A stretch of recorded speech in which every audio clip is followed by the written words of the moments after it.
Hello friends, coming to you from the amazing Orange County.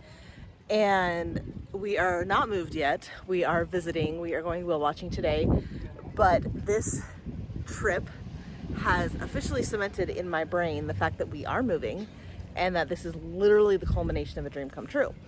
And so I wanted to chat with you while I'm sitting here and I'm talking with the boats behind me because of course we're going whale watching, but also owning a boat has literally been, hi Bee, go away, been one of my dreams for my entire life. And ironically now I'm sitting here going, maybe I don't want to own, maybe I just want to rent, whatever, blah, blah, blah, blah, blah. But I'm closer than I've ever been, and I'm going to be living in this place that I've always wanted to live. And so while I'm here creating this reality, right, I wanted to talk to you about failure, because I'm sitting here achieving one of my biggest bucket list items. And yet it's not like I woke up one morning and went, I'm just gonna move to California.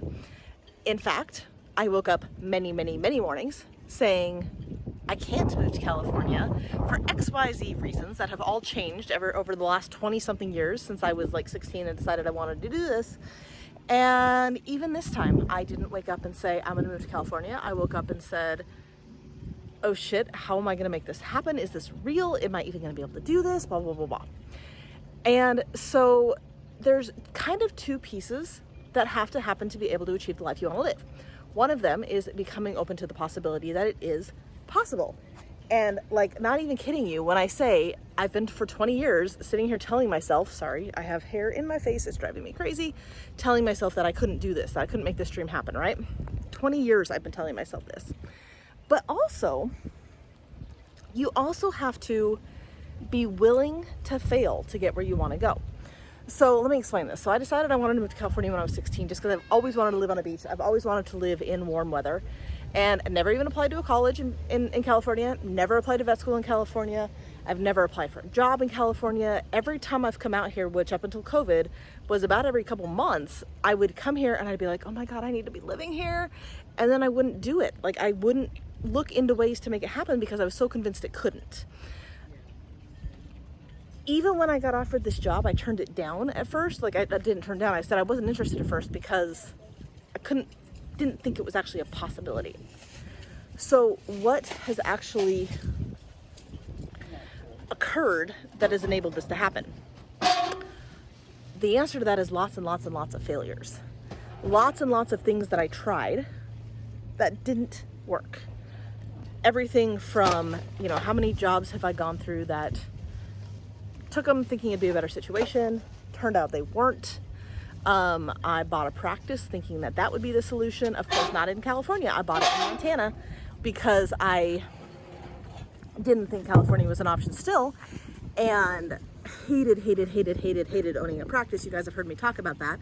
So I ultimately outsourced myself, hired another vet, and then in the end ended up closing it down. Failed at owning a practice. I tried doing relief work, actually loved relief work, but ultimately wasn't the right situation either. Had all these jobs. So you guys know about my coaching business, of course. This is my third online business, and I'm actually about to completely pivot that. You'll be hearing that pretty soon. And we're starting a fourth, which again, hair in my mouth, silly wind. So my first online business was actually teaching pet parents how to keep their pets healthier. And I started it and I got some great clients and I went, this isn't right for me either. So I had to be open to the fact that things could happen. Seriously, hair. But then I also had to be willing to try things and be willing to accept the fact that I might fail. And that's where we have to start reframing failure. Failure is not necessarily failure. I bought a practice, I hated it. I could have beat myself up for the fact that I failed at practice ownership.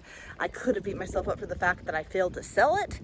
Instead, I recognized that wasn't the path that I was supposed to be on, and I made a change. I could have beat myself up for the fact that I had these jobs that failed because they didn't turn out to be what I wanted them to be. I could have beat myself up for the fact that my first two online businesses, they were not the right situations. I tried them, I didn't like them. Could have beat myself up for that.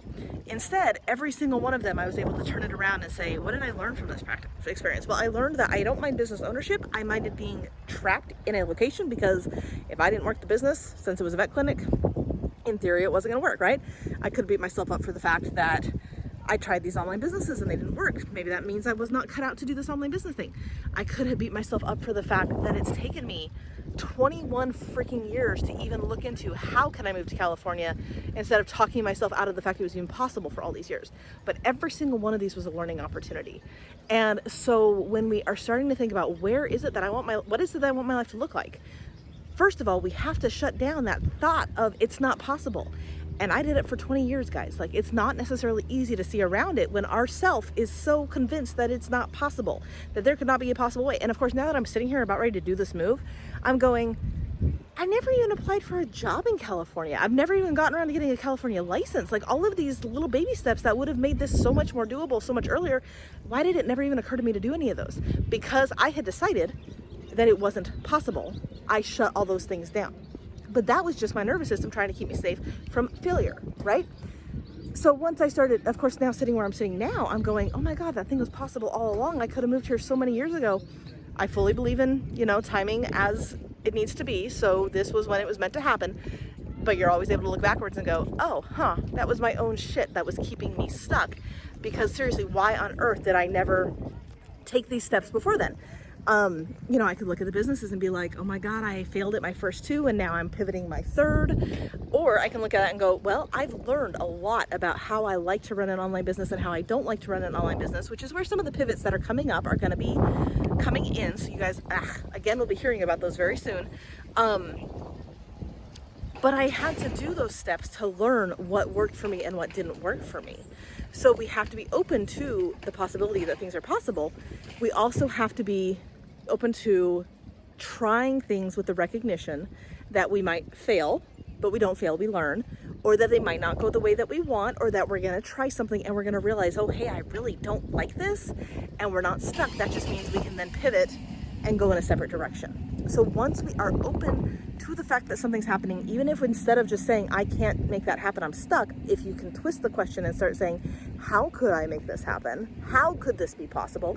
That gets the wheels of your brain working for you instead of against you, saying, no, we're stuck.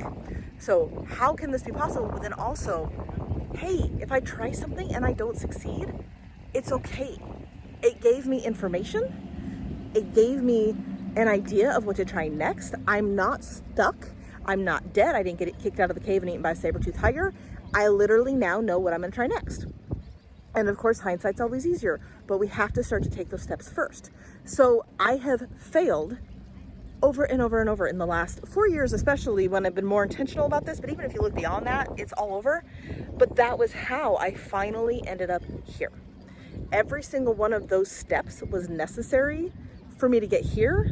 Hindsight, of course, maybe I could have cut a few of them out, but I wouldn't have known that, and I wouldn't have gotten here if I hadn't taken those steps.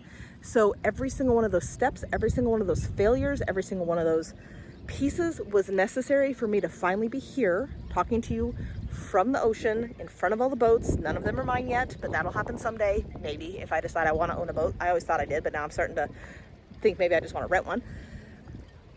Literally about to culminate in the thing that I've always wanted that I never thought was possible, and it's happening in a month. So think about the things that you want and ask yourself, am I allowing myself to think it's possible? And how am I allowing myself to fail on the journey? Because if you're not doing either one, you're going to stay exactly where you are. So stay tuned. We have some major pivots coming up for the Happy Vet Society and all the other programs that we have as a result of my failures and my learning experiences. So stay tuned for those in the next week. But in the meantime, ask yourself those questions. How am I allowing myself to think it's possible? Am I allowing myself to fail? And what am I learning from those failures? And those two questions are going to get you further than anything else. I will talk to you soon. Have an amazing day.